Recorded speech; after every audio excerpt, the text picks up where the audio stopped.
मोदकांचं हिरव्या वाटणातलं कालवण तुम्ही कधी खाल्लंयत का? नाही तर आजच बनवा आणि नक्की खा. इतकं मस्त आणि उत्कृष्ट अशी याची चव आहे.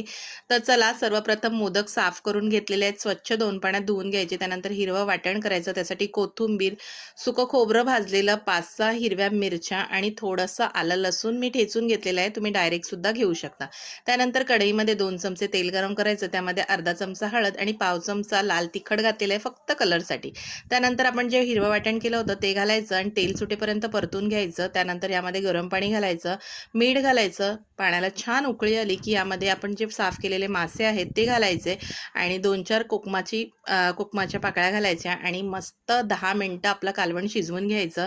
कालवण एकदा शिजलं की त्यावर ना कोथिंबीर घालायची आणि आपलं मस्त टेस्टी हिरव्या वाटणातलं मोदकांचं कालवण तयार आहे. तर कशी वाटली रेसिपी कमेंट करून सांगायला विसरू नका. रेसिपी आवडली तर लाईक, शेअर आणि सबस्क्राईब करा. बाय.